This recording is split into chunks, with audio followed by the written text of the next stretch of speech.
The Brantford Accessibility Advisory meeting is now called to order. The roll has been taken by the clerk. I'll ask, is there any declarations of conflict of interest for any of the items listed on the agenda? Seeing none, moving on to number 3 on your agendas, presentations and delegations. We have no presentations or delegations today, so we'll move on to number 4, items for consideration. There are 2 items for consideration on today's agenda. The first item is 4.1, 2005 City of Brantford Accessibility Awards nominees.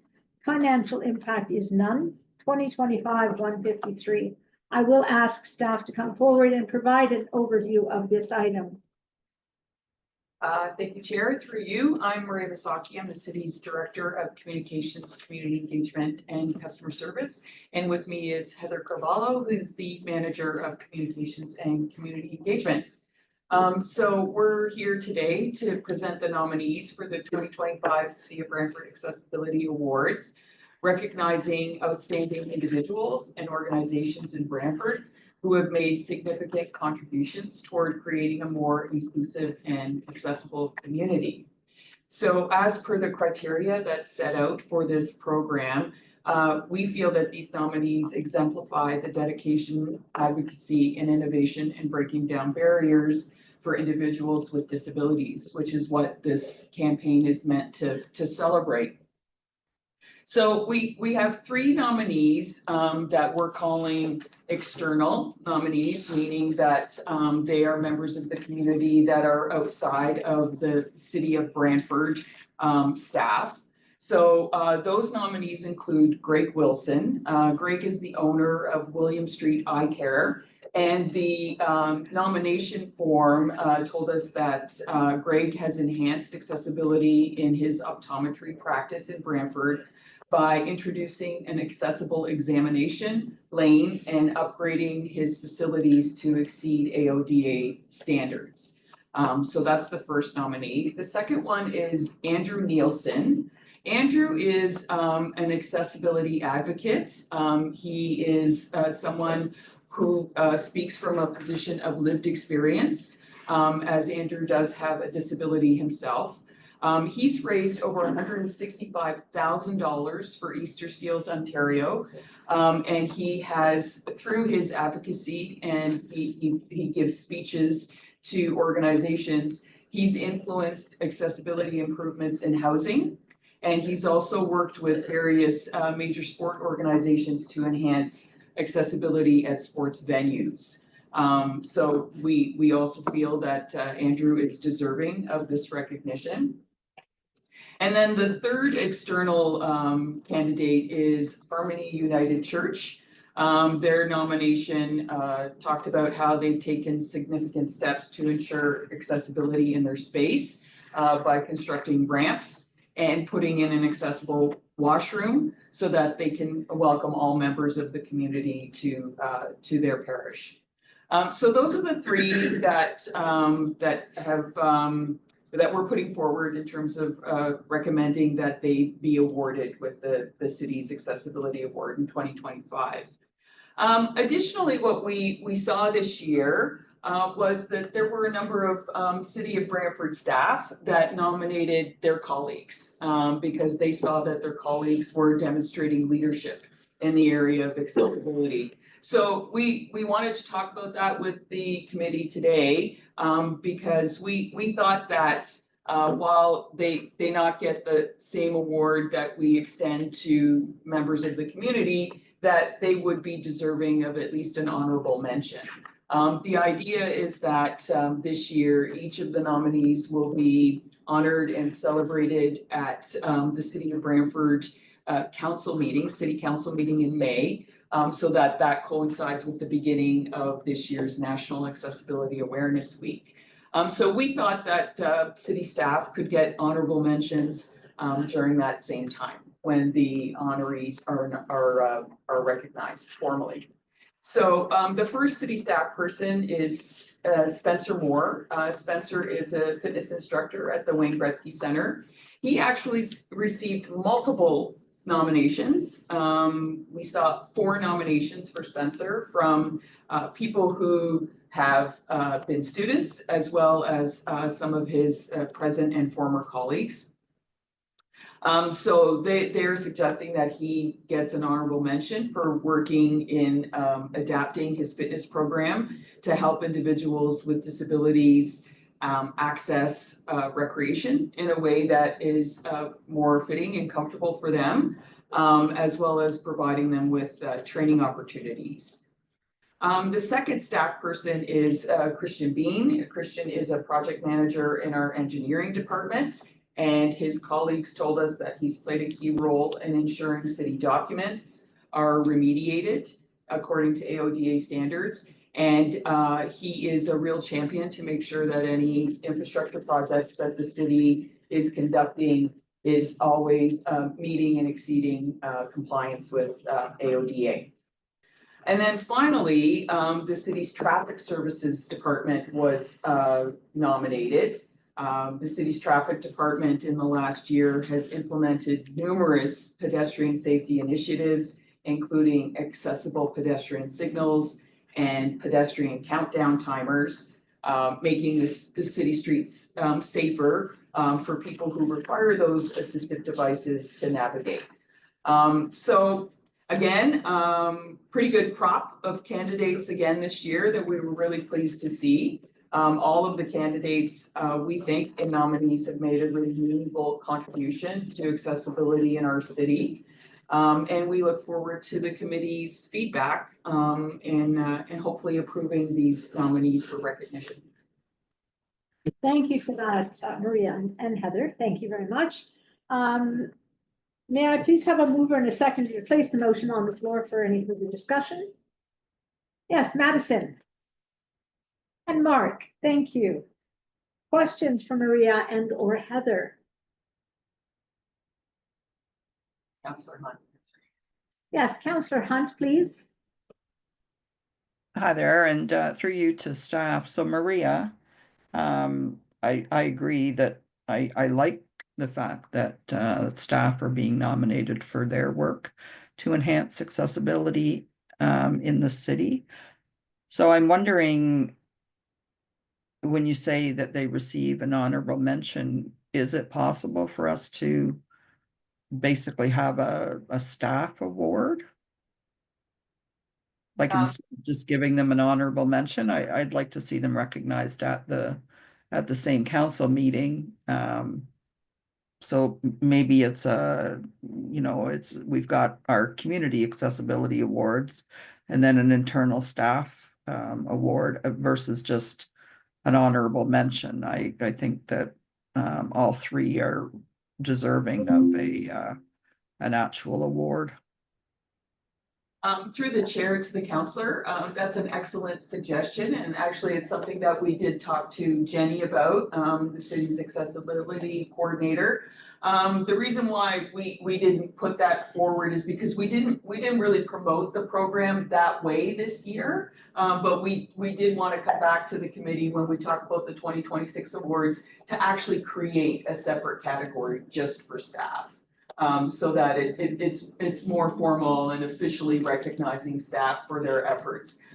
We can certainly make sure that they are honored that evening. We will invite them to get recognition. And we could do up a certificate for staff that is different than what the community nominees receive, which is they get a letter, they get a certificate from the mayor, and they get a claimed vinyl window sticker to say that their business has been awarded this from the city of Brantford. So we wouldn't give the same thing to staff, but we could certainly give staff something official to recognize their work and their contributions. Yeah, I would certainly be supportive of recognizing staff with a certificate for because I'm very pleased actually to see that there were nominations from both colleagues and citizens recognizing the work that our staff is doing to enhance accessibility, and I'm very supportive of that recognition for them as well. Thank you. Yeah, and yeah, for sure. And when Jenny and I talked about making it, you know, kind of a formal addition to next year's awards, we thought, you know, who better than City of Brantford staff to be an example to the community? So for that reason alone, it's definitely worth amplifying and promoting what city staff are doing to make a difference. Yeah, great. Okay, thanks. Thank you, Councillor Hunt. Further questions, please? Sure. Yes, Sarah. Hi there, it's Sarah from Vision Loss Rehab. I'm wondering if we can I do like these suggestions about having a separate for staff and separate for the community, but I'm wondering if in the staffing category that maybe there should be something within the nomination that states that they're going above and beyond and that it's just not part of their general job duties for accessibility. Through the chair, definitely a good point, because as a municipality, of course, we have obligations that private industry do not have in terms of compliance with AODA. And these nominees are clearly going beyond that basic compliance. So yes, absolutely, I do think that is worth pointing out. Definitely. Thank you for that. Further questions, comments? Yes. Through the chair to Heather and Maria, I think just to build on what was said previously, it's also interesting, like there's a difference, I guess, between like a full department of people and an individual. So not only like the idea that it may be a part of their job as the department to do that, whereas the individual specifically decided to go out of their way to do something like that. So just on top of that, just delineating an individual versus a whole group of people is interesting. Excellent point. Thank you. Further discussion? Questions? Seeing none, I will now call the question. All those in favor? Any opposed? And that is carried. Thank you so much for that very comprehensive you. report. Our next item is 4.2 on the agenda, site plan for 247-255 West Street, which is SPC 0325. Financial impact is none. It's 2025-137. If I could ask staff to now come forward and provide an overview for this item. Okay, thank you and good morning. Sorry, I'm just gonna help set up the PowerPoint here and get everybody the ability. Yeah, so then what we want to do is kick it back out of there. Sorry, one second, everyone. We got this. It's okay. Button on the top right represent the teams. Yeah, I'm just gonna see. Sorry, what did you say there's that? Presenting teams. Oh, we're not. Oh, you're not? Oh, it's. That's the problem. Cancel. Okay, hang on. We got this. Don't like that.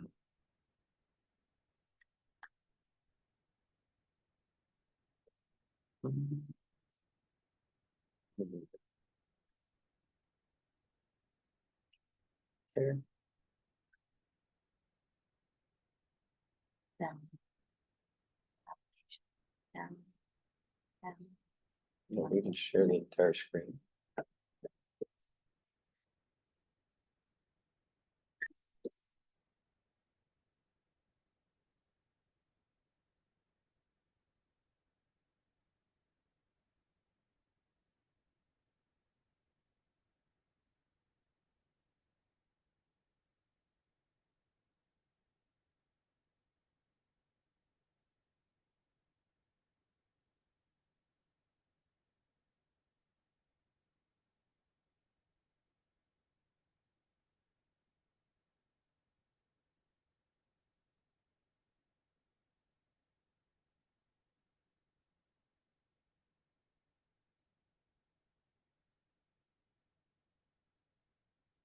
That our architects are in the waiting room, waiting to be let in.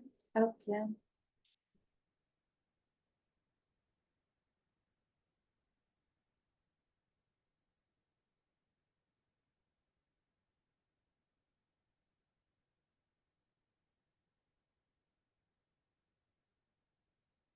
That kicks it over to here. Mhm.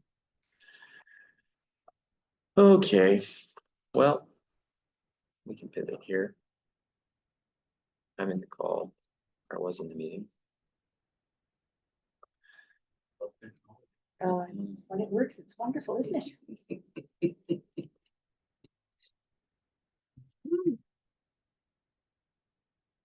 Is it on Zoom?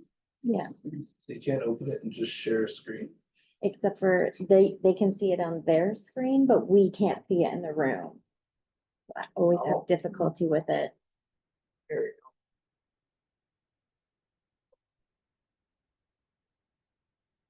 I think I have one coming in.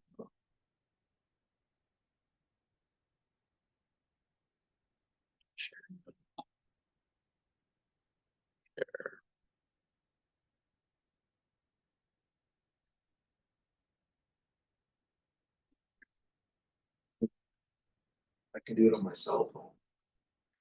There you go. I think everyone should be able to see it now.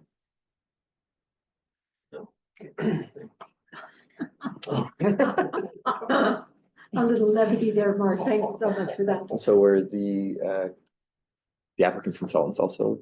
If Yeah, they're our in. architect is in, did you let them in? Yes. Yeah. Okay. Yeah, okay, so thanks, everybody. I apologize for the delay. You also are receiving a presentation from myself. So my name is Josh Graham. I'm a senior project manager. Lindsay is a part of my team. Unfortunately, Lindsay is sick today. So Lindsay is our intermediate development planner with the city of Brantford. And has done a great job working with the applicants on this file. So I get to come and chat with this group again. I've had the privilege of working with this group on the zoning bylaw and a few other applications during my time with the city of Brantford. So thank you for your time today. And thanks for your patience with the technical difficulties. So we're here to chat about 247 to 253 West Street and a site plan application that's been submitted. So yeah, thanks again for your time. So just walking through it, outlining the site plan that's before you, for those who are able to see it on the screen. The subject property is located on the east side of West Street, approximately 200 meters south of the intersection of West and Clarence Street. The proposed development is a 3-story apartment building with 18 units and 24 parking spaces. Primary access to the property will be from West Street. So just want to head to the next shot here. So here's a rendering from the applicant and their consulting team. So just to kind of provide a visual of the layout. This is obviously looking at the site. This lower downtown lower portion here is obviously showing the rear and access to the parking space. But thought this rendering would be helpful just from a visual standpoint. In regards to comments for this group and some of the comments that have been provided through Jenny. I know they were outlined in Lindsay's report, but wanted to draw attention to the accessible parking spaces and what's been provided. So in terms of those spaces, the submitted site plan includes 1 type A and 2 type B accessible parking spaces, all located with approximately 12 meters, within approximately 12 meters at the rear of the building. Each accessible parking space is designed with adjacent access aisles along the passenger side and is connected to the rear entrance with the concrete walkways.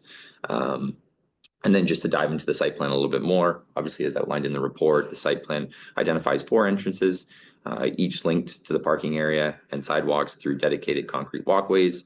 Given that the subject land sloped downward towards the rear of the property, staff highlighted during the pre-consultation stage that the applicant must carefully consider the maximum slope requirements, the accompanying grading plans, which indicate the internal walkways will have running slopes ranging from about 1 to 2 or to 3%, which aligns with the design of public spaces standards and the OBC.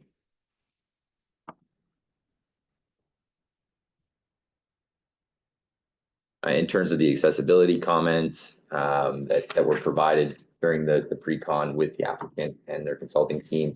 Those are outlined here, so ensuring all entrances are accessible, amenity spaces and access also must be accessible, design and signage of accessible spaces to follow public spaces standards, 3 accessible parking spaces that obviously, as I mentioned before, which exceed the minimum requirements to distribute accessible parking with multiple entrances and to coordinate with Brantford Transit for Brantford Lift access. So there have been ongoing conversations with Brantford Transit and Brantford Lift about what the configurations would need to be. And I mean, I'll defer to the applicants, but some of those conversations have been about creating a separate space for Brantford Lift to have an accessible location.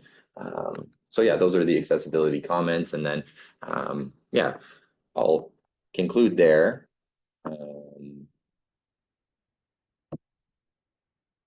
Oh, sorry, I forgot the additional comments that were provided by Jenny, so I do apologize. Ensuring that sidewalks and walkways have a minimum of 1.5 meter width, clear of obstructions, use flat, firm surfaces to avoid pavers, which can hinder mobility. Sidewalk slope must not exceed the 1 to 20, as mentioned previously, and the prioritization of ramps over stairs. Again, just the site plan overview. So with that, I'll conclude the staff portion of the presentation, open it up to any questions. Like I said, the applicant and their consulting team are here. And maybe we can start there. And then at the conclusion of that, obviously, within the mandate of this group, looking to get some recommendations, which would be included in the report as it moves forward. Great, thank you so much, Josh. That's very helpful. So I will ask for a mover and a seconder to place the motion on the floor for discussion, please. Oh. Mark? And Kelly. Kelly, thank you so much. Now we're looking for questions for Josh and or the architects, developers, please. Yes, Mark. Ironically, the blind guy is gonna ask about lighting. What's the lighting in the parking lot like? Are they putting standards to make it illuminated well for like nighttime and what are they gonna paint the accessibility areas blue to make it stand apart from the other parking spots? Stupid question, I'm blind. There are no There are stupid no, I questions. was just gonna say that. I think that's a good question. Yeah, I can answer that. Zach from Paul Sand. So through the chair, we have provided light poles all throughout the parking lot as well as through the amenity spaces. There'll be light bollards. And along the building on the exterior facades, there'll also be lighting. So we did provide a photometrics sheet that basically outlines the lighting levels at all areas of the property, as well as what those lighting levels look like when it encroaches onto neighboring properties. So that is within our submission package, but to answer your question, yes, the lighting will be provided and painting, as you said, will be provided as well. Okay, and where is that in correlation to Henry Street? South of Henry Street. And south of Henry There's a Street. pharmacy there. Yeah, it's south of that Shoppers that's in that plaza. Oh, okay, Yeah, on West Street. okay, I have an idea what that is. Across. So some other markers Yeah, would be across from a Tim Hortons. Tim Hortons. Yeah, That's another marker. So if Okay. if you're headed up West Street, it would be on the east right side. hand side, Yeah, exactly. Near the Okay. cemetery. there's lots. Yep. Yeah. Okay. Great. Further questions? No further questions? Oh, you have a question there from Christina. Oh, sorry, I can't read the name up there, sorry. Christina. Christina, please go ahead. Hi, it's Christina Walgrave from W. Ross. So you talked about having an entrance and exit driveway off of West Street. I'm just asking, is there going to be a sidewalk that's going to run parallel with that driveway to lead to the city sidewalk? Is there plans for that? Yeah, through the chair, there is a sidewalk. Unfortunately, the slope on the property isn't able to make that sidewalk accessible down to the lower portion of our site. So we planned this building to be accessible through the building into the bottom portion of the site or by vehicle. Just due to the sloping and the civil engineering aspects of it, we just couldn't meet the minimum slope for accessible ramp. So we had to do stairs instead. And just to note, like our driveway even, it doesn't meet the minimum standards for sloping either, so we had to heat that driveway. So yes, there is a walkway there, but it is not fully accessible from the city sidewalk. But that being said, you can access the lower portion of the site through the building using the elevator, so. Okay, thank you. Yes, Mark. Naturally, the top of the stairs will be indicated with a rumble strip for cane users. Correct. Okay. Any further questions? Discussion on this point? Seeing none, I will ask the question. All those in favor? Or any opposed? That is carried. Thank you so much.